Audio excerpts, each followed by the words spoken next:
একবার ভেবে দেখুন, এটা কি সম্ভব যে আপনি অনেক দামি দামি পোশাক পরছেন, দামি বাড়িতে বসবাস করছেন, এছাড়া দামি দামি জিনিসের উপরে আপনি অনেক বেশি টাকা খরচ করছেন, কিন্তু তারপরেও আপনার ওয়েলথ কোনোভাবেই কম হচ্ছে না, বরং আপনার ওয়েলথটা আরো বেশি বেড়ে চলেছে? তাহলে বলি, এমনটা সত্যিই সম্ভব।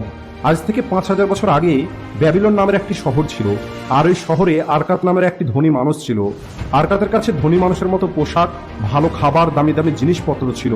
এছাড়া আরকাত তার পরিবারের উপরে অনেক বেশি টাকা খরচ করত, কিন্তু তারপরেও আরকাতের সম্পত্তি প্রতিনিয়ত বেড়ে চলেছিল।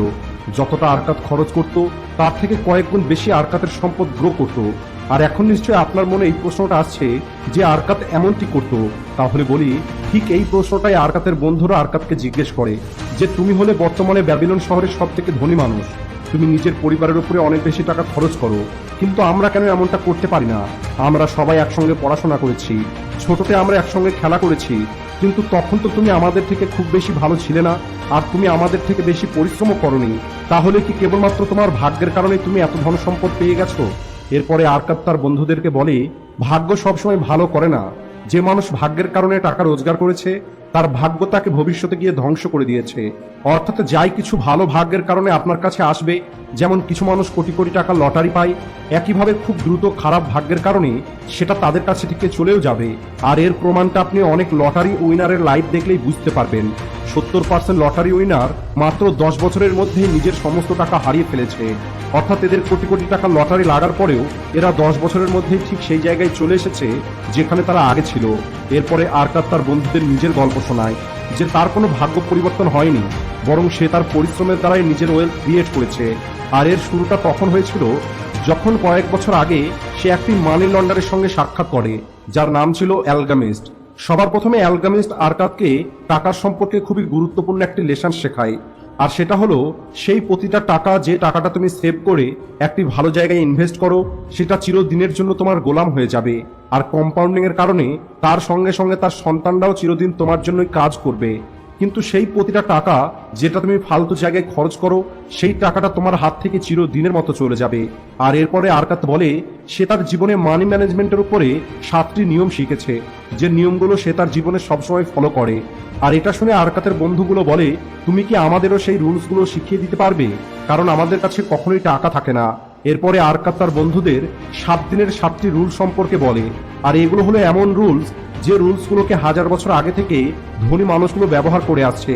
আর এই কারণে এই ধনী মানুষগুলো একটি আরামদায়ক জীবনে বেঁচে আছে। আর এরপরে ধনী মানুষগুলো ওই রুলসগুলোকে কেবলমাত্র তাদের বাচ্চাদের শেখায়, এরপরে তারা তাদের বাচ্চাকে শেখায়।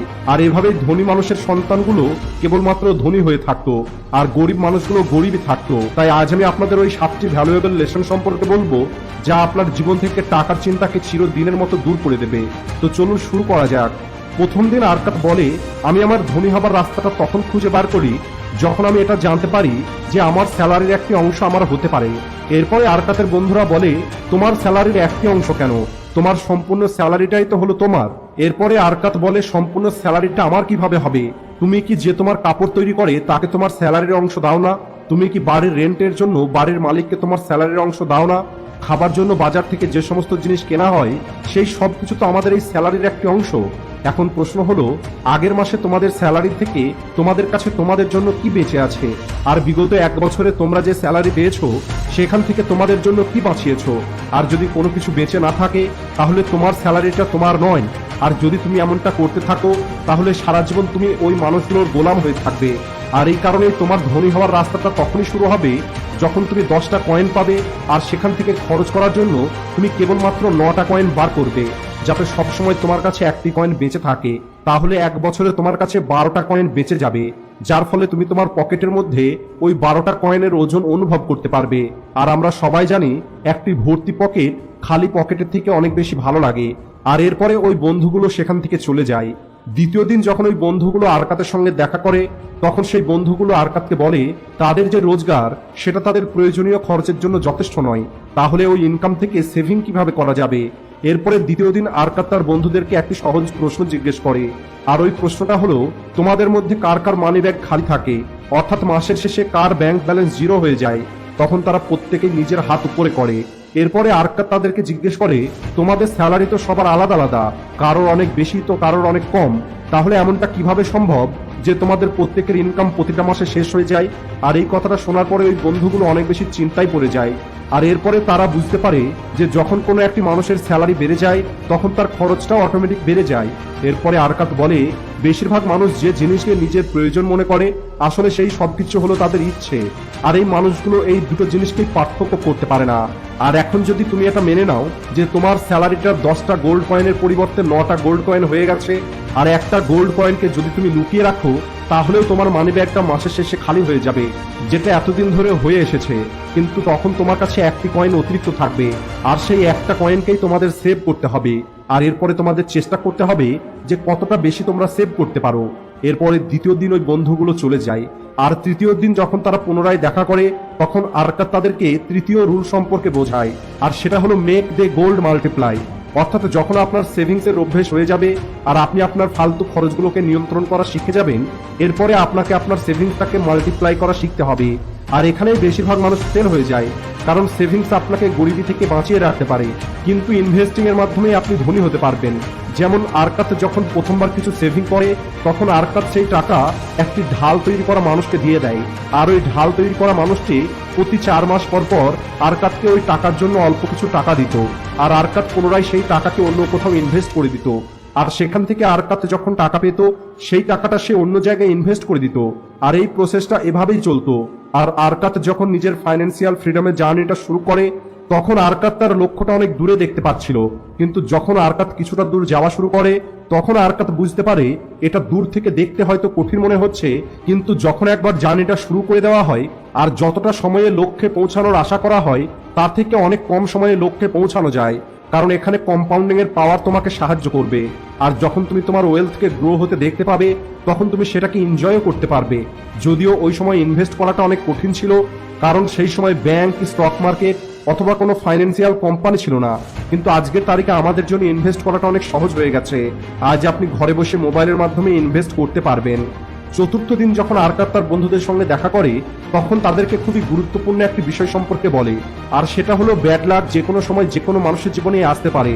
আমাদের বড় রিস্ক বড় রিটার্ন দেয়, কিন্তু যে মানুষগুলো বড় রিস্ক নেয় তাদের ঠিক ততটা বড়ই ক্ষতিও হয়। আর ইনভেস্ট করার প্রথম প্রিন্সিপাল হলো সিকিউর ইউর প্রিন্সিপাল, অর্থাৎ আপনার টাকার সিকিউরিটি। আর পৃথিবীর সব থেকে ধনী ইনভেস্টর ওয়ারেন বাফেট এটাই বলেন, rule number 1 don't lose money, আর রুল নাম্বার 2 হলো ডোন্ট ফরগেট রুল নাম্বার 1। কারণ যদি একবার আপনি আপনার টাকা লস করে ফেলেন তাহলে সেই টাকা দিয়ে আপনি ভবিষ্যতে যত টাকা রোজগার করতে পারতেন সেই সমস্ত টাকাও আপনি লোকসান করে ফেলবেন। আর এই কারণেই আরকাত বলে, যদি আপনি এটা বুঝতে না পারেন কোথায় আপনাকে ইনভেস্ট করতে হবে তাহলে আপনি কোনো একটি নলেজেবল মানুষের কাছে গিয়ে ইনভেস্টমেন্টের অ্যাডভাইস নিতে পারেন অথবা এই বিষয়ে নলেজ অর্জন করতে পারেন। 5 নম্বর রুল হলো নিজের একটি বাড়ি থাকা ভাড়ার বাড়িতে থাকার থেকে ভালো, কারণ যখন আপনি নিজের বাড়িতে থাকবেন তখন সেটা আপনার জন্য একটি প্রফিটেবল ইনভেস্টমেন্ট হবে, কারণ আপনার বাড়ির ভ্যালুটা প্রতিনিয়ত বেড়ে চলেছে। এছাড়া আপনি যে রেন্ট পে করতেন সেটাকে আপনি সেভ করে ইনভেস্ট করতে পারবেন।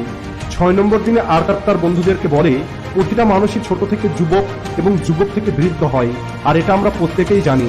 আর এই কারণে যখন একটি মানুষ বৃদ্ধ হয়ে যাবে তখন সে কোনো কাজ করতে পারবে না। ওই সময় আর্থিক চিন্তা থেকে মুক্ত থাকার জন্য আপনার কাছে একটি সিকিউর ফিউচার ইনকাম থাকতে হবে। পুরোনো দিনে মানুষ এর জন্য কিছু সোনা চাঁদি লুকিয়ে রাখতো যাতে খারাপ সময়ে সেগুলো তাদের কাজে লাগে, কিন্তু এখন আমাদের এমন কিছু করার প্রয়োজন নেই, কারণ আপনি আজ অনলাইনে গোল্ড কিনতে পারবেন অথবা আপনি কিছু সেফ কোম্পানিতে ইনভেস্ট করতে পারেন, যে কোম্পানিগুলো বিগত 100-200 বছর ধরে চলে আসছে।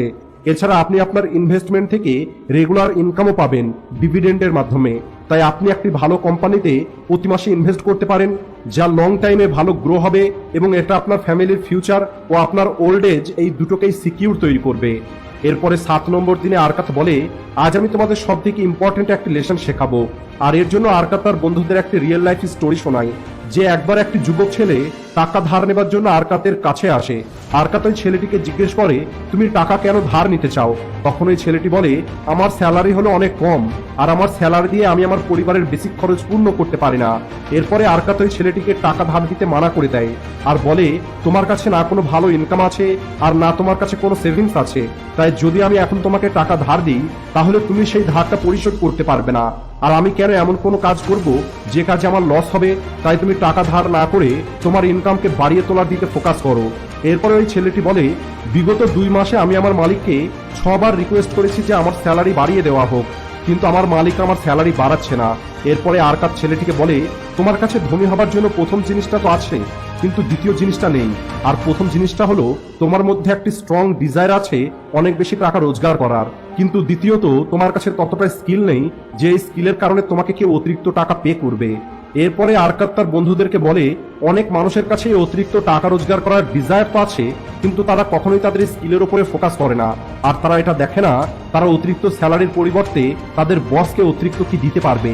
কারণ যে মানুষ যত বেশি নলেজেবল এবং স্কিলফুল হবে সে তত বেশি তার কোম্পানিতে ভ্যালু অ্যাড করতে পারবে, আর এই কারণেই সেই মানুষটি অনেক বেশি টাকাও রোজগার করবে।